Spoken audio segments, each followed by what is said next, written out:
Welcome and thank you for joining us today. My name is Matthew Hall. I'm one of the regional sales managers here at Wealthtime. I'm actually based up in the north of England.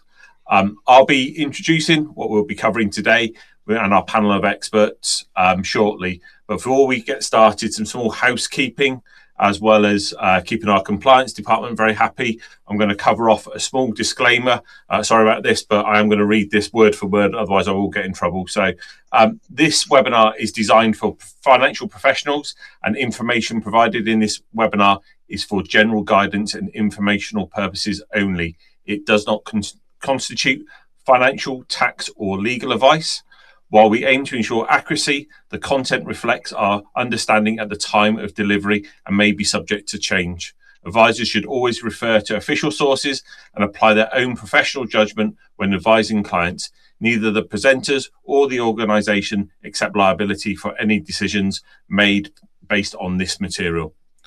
Right, that's out of the way now, so we can move on. So hopefully everything's going to go smoothly today, but if you do have any technical problems, please contact our events team at events@wealthtime.com. So in terms of the agenda, also we will be recording the broadcast today. So if you aren't able to stay for the whole duration of the broadcast, do not worry. You're going to receive a link so you can watch it back at any time that you need it. I'm sure you will have noticed on the right-hand side of your screen, there's an option, a question mark in terms of being able to submit questions for our panel of experts to answer at the end of the presentation. But anytime you can type away in that box and we'll return to those questions at the end of the presentation. Okay, so in terms of the agenda, we're going to go through some of the key dates around some top tips, common mistakes that we see this time of year and how you can avoid them. We're going to go through some of the key processes as well as a highlight on our CGT calculator. And like I say, we'll have the questions and answers at the end. So you'll be very pleased to know it's not just myself presenting today. I'm going to be joined shortly on stage by Nicola Clark, who's Head of Customer Experience, and Jake and Alex, a couple of our key account managers. They will be going through the key processes with you. So like I say, star-studded panel today, so hopefully you'll find this really useful. Okay, in terms of these key dates, so we want you to get as much from this session as possible, but first of all, these deadlines are deadlines and they're there for a reason. So this is some of the key information, some of the key processes and the key dates that we need to make sure that we are adhering to. Obviously, each process is slightly earlier, so appreciate some of these are in March. I know that tax year end isn't until start of April, but we do need to make sure that everything is being processed in time and on our system as early as possible. Okay, in terms of, as well as the webinar today, we also have the hub that you should have already received an email about. This is the font of all the knowledge around our tax year end journey and helping you guide to a really successful tax year end with ourselves. Okay, so I really encourage you to engage with the hub. More and more content will be being added to this as we go through as we go on this journey towards the end of the tax year. So please keep revisiting this. If you're unsure, the answer is more than likely going to be on the hub. Okay, you will hear us refer to it quite a few times during this webinar. There isn't a bingo card for the number of times that we refer to it, I'm afraid. So without further ado, in terms of our first expert, I'm going to welcome Nicola onto the stage now, and she's going to run through some of our top tips for making this as smooth as possible for you. Thanks, Matthew. So hi everybody, my name is Nicola Clark and I'm the Head of Customer Experience here at Wealthtime, and I manage the Client Services team. My team's aim is always to ensure you feel fully supported at all times, but particularly through tax year end. And today I'll be talking you through how we will do this. I'll be walking you through some key top tips and common mistakes that we find people do during the tax year end period. As you would expect, during tax year end, and the Client Services team do receive a higher than normal level of calls and emails. To give you an idea of the actual numbers we handled over the tax year end weeks last year, which is sort of like all of March and the first week in April, We had 4,050 advisor calls, which is 61% more than our normal monthly average of 2,500. 1,300 investor calls, so your investors are calling us as well, which is 66% more than our normal monthly average, and 4,000 advisor and investor emails, which is around 20% more than our normal monthly averages. As you can imagine, this understandably places some increased pressure on our team's resources during this time. We do put plans in place always to ensure that we can handle your queries promptly as possible, but I'd like to talk you through the ways that you can help yourself. And with a few small steps, you can prevent the need to contact us for those most frequently asked questions, and which frees up our resources, not only for your more technical questions at tax year end, but also to support all of your non-tax year end queries, because we do get quite a lot of those as well. So on this slide here, you can see our top 4 advisor calls. When looking back at last year, these were the call types we had the most. I'm going to talk through how you can help yourself in these areas. So firstly, was 21% of our tax year related calls were asking for guidance on both the Bed and SIPP process and the timescales. So how you can help yourself with this is, it's great that you're attending this webinar today. We will go through some of the core processes, and however, if any of your colleagues haven't been able to attend, as Matt has said, we are going to record this, so they'll be able to watch it back. So please, if you can share that with your colleagues. The core processes we'll be covering in today's webinar include Bed and ISAs, so linked GIA and ISA, the Bed and ISA with unlinked wrappers, Bed and SIPP, and Report Zone with some key reports that you are able to run that show you like what your clients' remaining ISA subscriptions are, what your withdrawal status is, the new business pipeline, cash received, and bank verification. Plus, also Jake's going to talk through how to add those. Finally, an overview of our capital gains calculator tool, which is an amazing tool. Next, 26% of our calls were just purely around the tax year end process. So as we've talked about on the hub, all of the core processes are on there with guides on how to, videos, how to complete a top up, how to process a GIA to ISA transfer from either an individual or a joint, and how to complete a GIA to SIPP transfer. And again, one of the most important ones is how to ensure that your client's bank details are verified.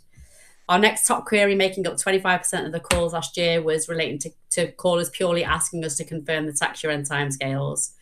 I know Matt has covered these briefly at the start of this webinar, but please take some time to visit the key dates and deadlines page and ensure you don't miss a payment, transfer, or withdrawal deadline.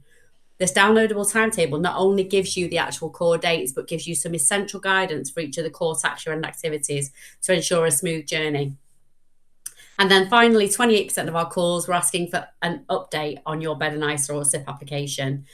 So to help yourself with this, you can find out where your application is up to by going onto Advisor Zone, checking your transactions, or you can run some of our helpful tax year end reports, of which Jake will talk you through later.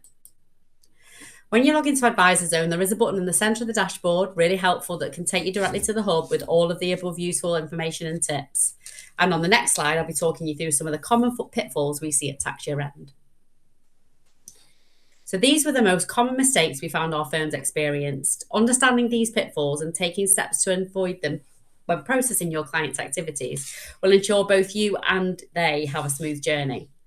So the first one's ensuring signatures and letters of authorities are correct. Missing or incorrect authority documentation is a frequent area for rejections and slowdowns during the process. Using the correct party signatures, for example, if there's both or all of trustees need to sign, make sure that happens.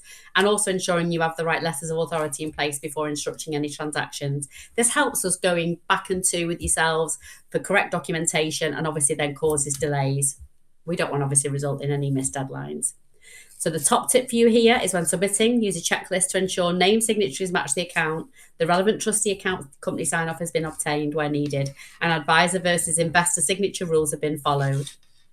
The next one is beat our tax year end gridlock by ensuring your funds are ready. For Bed and SIPP, Bed and ISA, and GIA to ISA activities, just ensure your cash is available and you've checked the trade windows and that they're aligned well before your cut-off deadlines. Late submissions and sell downs near tax year end are unfortunately part and parcel, but you can create preventable misses in your tax year end submissions by just doing this small step. So my advisor top tip there is pre-instruct your cash raises and sell downs, allowing time leniency ahead of the deadline in order to avoid last minute same day dependencies. The third one is get ahead of the traffic by verifying bank details and payout details ahead of time. And this is probably one of our top ones. Late bank verification is a key reason for delayed withdrawals around tax year end, resulting in an increase in last minute requests to fast track your activities.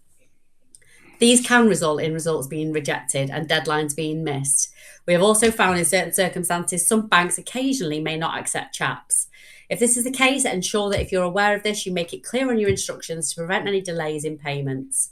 My advisor top tip here is bank details can be verified on Advisor Zone. However, in the event that automatic verification isn't possible, which can happen sometimes due to the system that we use, don't worry, we can process these manually. Just require a certified copy of a UK bank statement dated within the last 3 months or a wet signed bank details form dated by the client and witnessed by you as their financial advisor. Obviously, these are manual documents. Given they'll need posting in, please allow sufficient time for these to be obtained and forwarded to us. You can get ahead of this by checking your client's details as soon as possible. And again, Jake will walk you through how to do this in Report Zone later. Number 4, ensure you've completed all the checks before starting your transfer in and out journey. We have quite a few that fail in this area. When you submit a transfer in or out, and in particular if it needs stock trade set up or incomplete paperwork packs and missing IDs or scheme references, these create rework, and we want to make sure we don't incur any further delays. Our advisor top tip is use the guidance we provide as part of your online journey. Confirm the seeding scheme's requirements and check whether stock trade accounts are needed before placing your instructions. The latter can take some time to process given it's a third party, so please allow plenty of time for this. And finally, setting accurate journey expectations with your passengers. Last minute requests, which then result in rejection, are as a result of usually misunderstood timeframes. The advisor top tip here is ensure you're aware and understand all of our tax year end published processes and those key supporting guidance that's associated with that. For example, ensuring your clients always add their wrapper number as the reference when completing an online transfer ensures effective allocation of funds. All of these tips can be found in our helpful frequently asked questions document on the hub. As with anything, if you're unsure, check our hub where you'll get the answers to most of your questions, as Matt said. But if you haven't been able to get the answer, please call our client services team, who will be more than happy to support you with any additional questions you may have on any aspect of your tax year end journey. So in summary, to guarantee your smooth tax year end, aim to utilise the resources we provided. Ensure if you're sending in a secure mail or an email, that you note clearly that it's tax year independent. And please remember, if you don't submit within the deadlines published, we can't guarantee that your tax year end task will be processed in time. As always, we'll use best endeavours, but given the volumes we process this time of year, we can't provide any guarantees. So preparation is key. I hope you found that helpful. If you do have any questions, please feel free to pop them in the Q&A box and we'll answer these later in the session or update in our frequently asked questions document. Thank you for your time and for listening to me today. Back to you, Matt.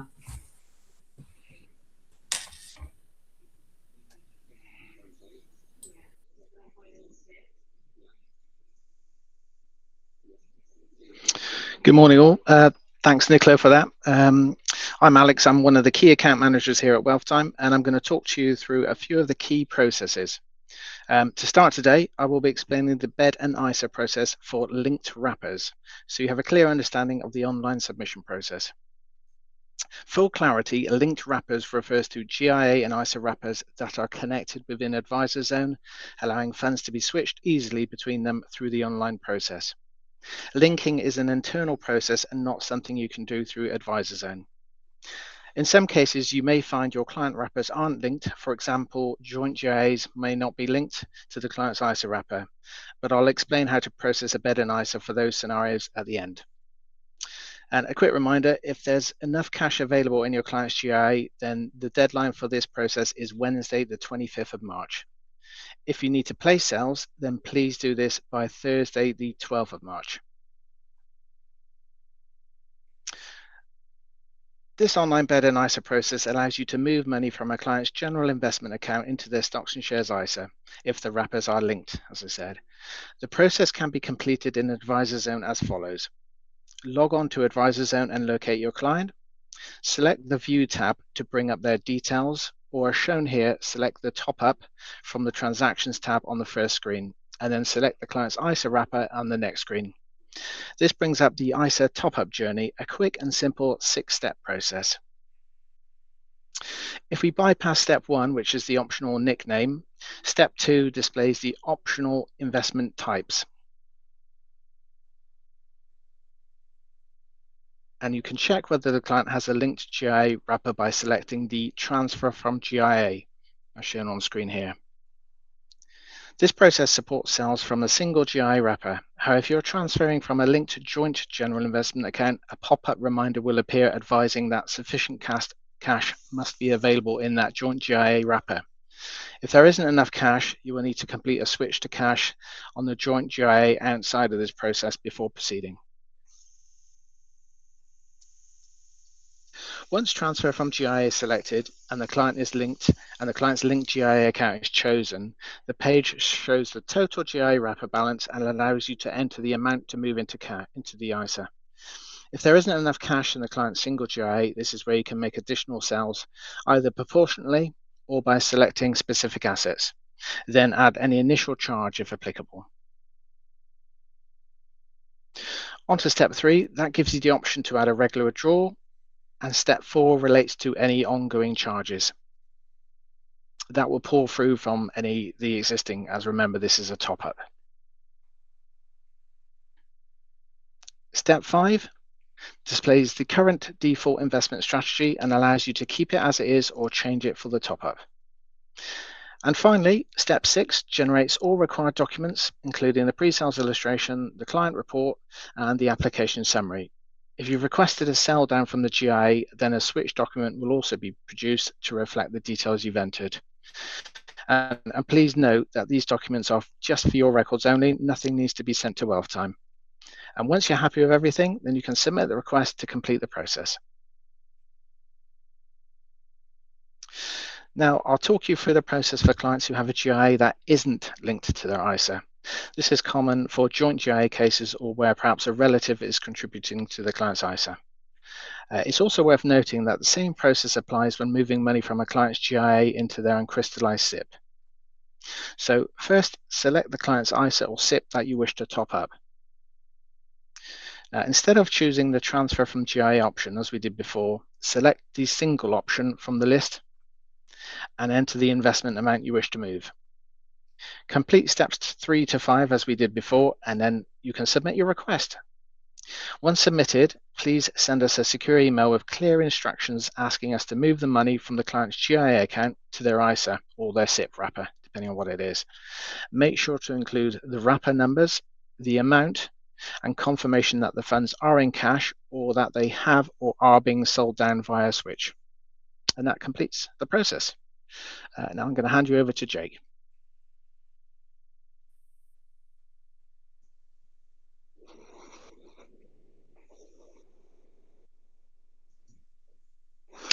Good morning, everyone. I'm Jake. I'm one of the key account managers here at Wealthtime, and I just wanted to highlight here a few reports within Report Zone that are especially useful here as we get close to tax year end.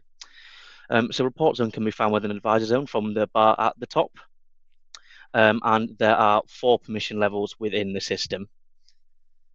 We have transactional, which means that the users have no Report Zone access.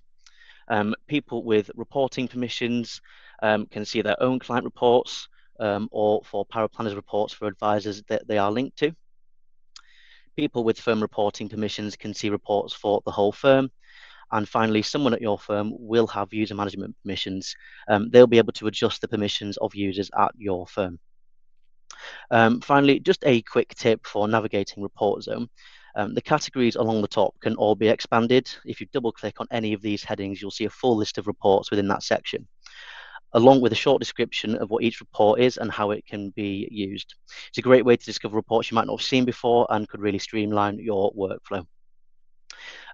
So moving on from that, here you can see sort of reports for clients.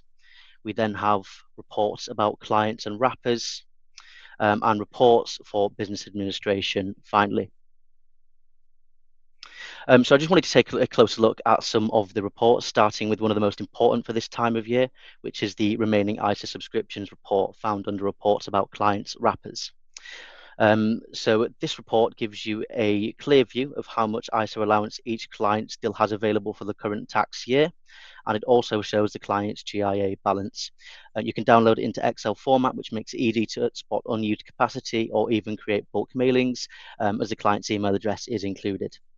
It's particularly useful when you're dealing with flexible ISAs, where contributions and withdrawals can affect the remaining allowance. Just below that, in the same reporting section, you will then find the withdrawal status report, which should be popping on the screen shortly. We introduced this when we launched our online withdrawal journey, and it gives you a clear, transparent view of where each withdrawal request sits in process. You'll see the current status, whether cash is reserved, awaiting settlement, paid, or cancelled, along with the estimated settlement date and the confirmed date once completed. It's a really useful way to monitor progress and understand when payments are likely to reach your clients, and that report should be on the screen for you in a second. The next thing I wanted to take a look at was the new business pipeline report. So this shows all submitted new business cases where the money hasn't yet arrived on the platform or where a transfer is still in progress. It's particularly helpful this time of year for keeping track of expected direct deposits from clients. And again, a copy of that report should be on the screen for you momentarily.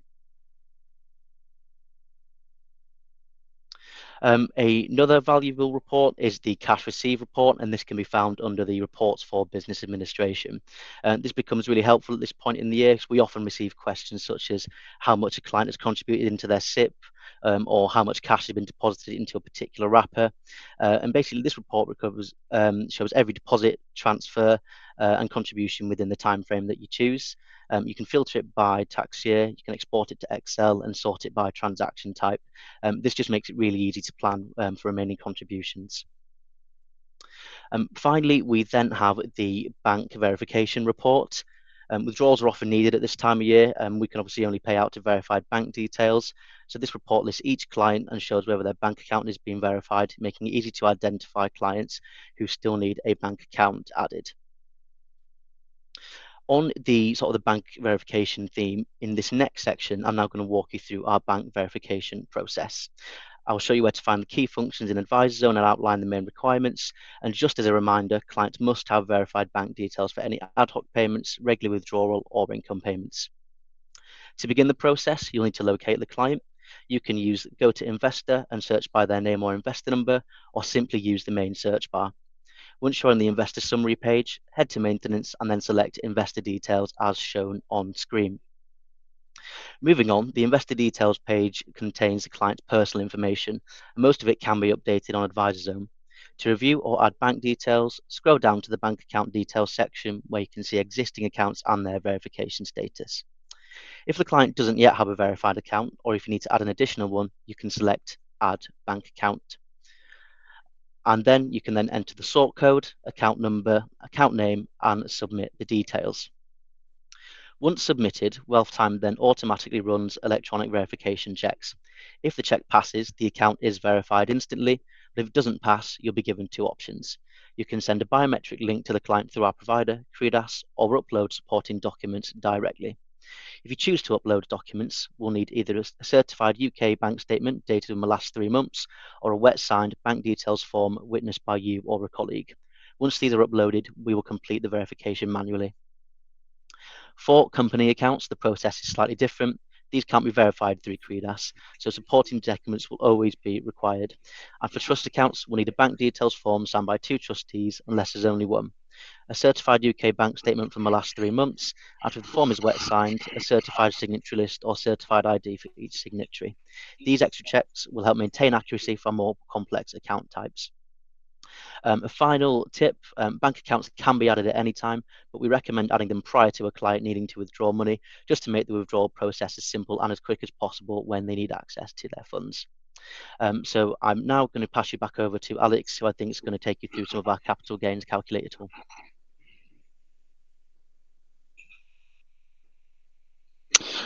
Many thanks, Jake. Very useful.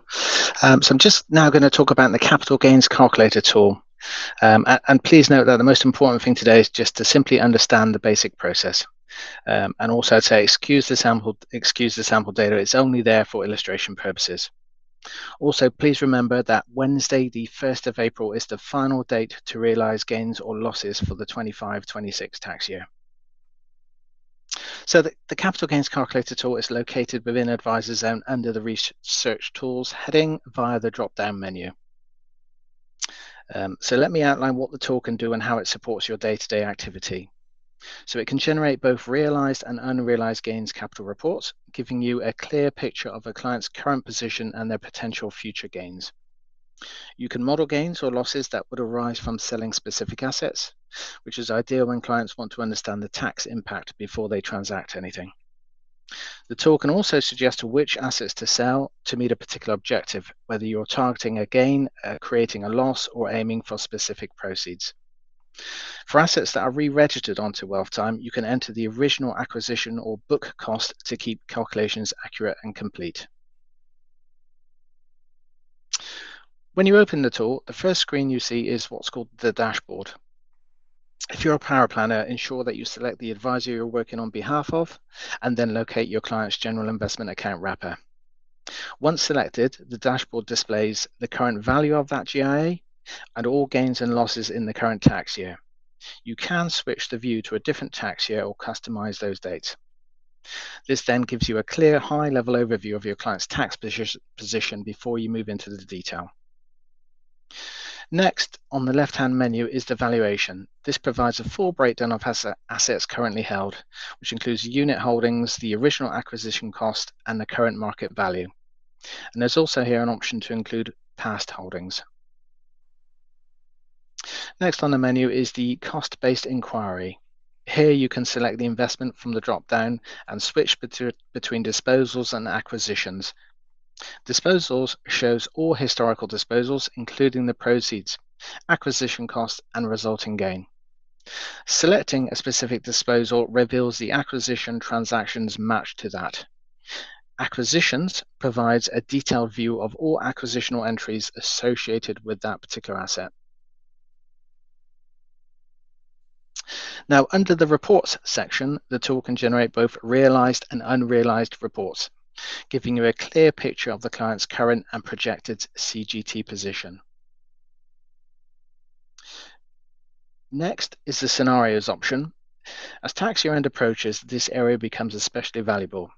So instead of performing manual calculations, you can test different what-if type scenarios, such as targeting a gain, targeting proceeds, or selling proportionately, and then instantly see the CGT impact. You can also include off-platform gains or losses, exclude assets where needed. So it's a simple, flexible way to identify the most tax-efficient outcome without disrupting the client's investment strategy. And all the information that you run here can be downloaded into either Excel or a PDF format. And then finally, we've got the historical cost base. So this is for any assets that are re-registered onto the Wealthtime platform. This section allows you to enter the original acquisition or book cost, so all calculations remain accurate and complete. And once you've done this once, it will be saved for future reference. Don't need to save it each time. So overall, the tool is designed to provide a clear, flexible insight into CGT positions, helping you make more informed recommendations for your clients. That's been a real whistle-stop tour of the tool, but I hope you found it useful. If you do like further information, we've got a comprehensive CGT guide available in the Tax Year End Hub, and you can also even book a demo with one of our team. Thanks very much for listening.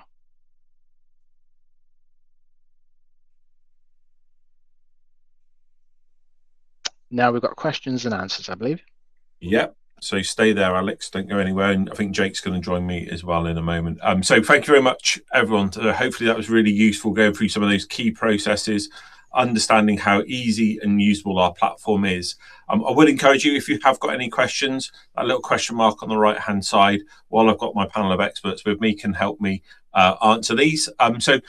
Jake, first of all, we've had a question in around multiple payments, because obviously some bank accounts limit the amount that you can send in one transaction, so might need to do it over 2 or 3 days. What's the best way that they can do that on the platform?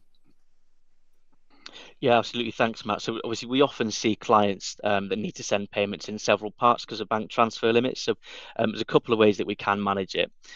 So we can hold the payments and apply them together is the first thing. So we're able to hold each payment as it arrives. then essentially apply it as a combined amount once the full total has been received. Only thing to really bear in mind with that is that CAS rules only allowed us to hold money for up to 8 days. So if it will take longer than that for the payments to come in, we probably won't be able to use that approach. The second thing maybe to suggest is that we can set up multiple investments under one top up. That will let each payment be applied automatically as soon as it lands. To do that in a single application, under step 2 on Advisor Zone, it says add another investment, and I think we can do that up to 4 times per application. But that said, we always recommend setting up expectations in a way that mirrors how the payments will actually be sent, and that just ensures that everything can be sort of applied smoothly as it arrives, really. Yeah, thank you for that, Joe. That makes a lot of sense. I'll pick on you, Alex, now. So in terms of someone looking to get ahead of the game, actually wanting to try and send us 40 grand, obviously for an ISA contribution, one to be applied for this tax year, one to be applied for the next tax year. Is that possible, and what's the best way that they could do that? Thanks, Matt. Yes, it is possible. So the way we treat payments is based on the date the money actually reaches our bank account. So for example, if your client sends us 40,000 on the 1st of March, we could only allocate 20,000 to their 25-26 ISA allowance. If the client sends enough money to cover 2 years ISA subscriptions in one go, we would apply the first 20,000 to the current tax year's ISA allowance.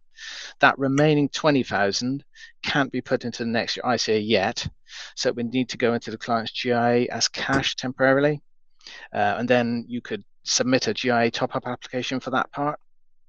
And then into the new tax year from the 6th of April, you could move that money from the GIA into the ISA using the Bed and SIPP process that we went through earlier. But please note, GIA charges would still apply in that period, even if the GIA only holds cash. So where possible, we'd suggest waiting until the new tax year to send the money in, so it can all go in straight into the ISA without that additional step I went through. Alex, thank you very much. Okay. Auto rebalancing, obviously that's a function that we have on our investment capability. In terms of, obviously, potentially don't want trading happening in and around this time of year when there's other activity that's going to need to happen. Jake, would you be able to just explain maybe what the best way of checking if that's going to happen or not when it's next scheduled? Yeah, absolutely. See, the best thing to do there, in Advisor Zone, you can start by selecting the client, and that will take you through to their investor summary. From there, you're then able to click view on the wrapper that you're interested in, which opens the wrapper summary. On that page, there is a maintenance tab, and you can choose wrapper details from that drop down. There you'll be able to see whether auto rebalancing is set up, how often it's due to run, and the exact date of the next rebalance. Just one thing to bear in mind is it won't show any one-off rebalances, as that's done through the model portfolio manager, or MPM as we know it. So it will only show the automated ones. One thing to add, if you do need to cancel the rebalance, we will need to be instructed via secure message with as much notice as possible, with a minimum of 10 working days. Okay. Jake, thank you very much. Okay, I don't know which one of you wants to take this one. So is there a report which shows which clients hold an uncrystallized SIPP? So I know we looked at a number of reports that we were highlighting, but in terms of uncrystallized SIPP, is that something that can be reported on Report Zone? Yeah, I'll take that. Thanks, Matt. Yes, there is. In fact, there's a number of reports within Report Zone that will show the type of wrapper. The cash balance report, that shows the wrapper type once it's run. So yeah, that's the one to use, I would suggest. Okay, so a couple of different ways of doing that. But there's a couple of different ways, yeah. Okay. Jake, I know you talked through the cash received report as well. Does that include any internal movements, or is that purely external cash that's coming to us? I believe that also include internal movements as well. Right, okay, that's really good. And then lastly, last question we've had in so far, there is still time, so if people do want to type in any other questions, we are here for a couple more minutes. Remaining ISA subscription, obviously, that shows the GIA balance if it's linked. What would be the best way of finding maybe like any joint GIOs that are held? Would that be the cash report that you talked about, Alex, before? Correct. Yep, the cash balance will show that. Okay, really useful. So If there aren't any more questions, I'll give it just a few more seconds, and people are typing with my typing skills of one finger at a time. But if not, what we'll do is, if there are any other questions, please send them through to us or refer to the hub. There is lots of information.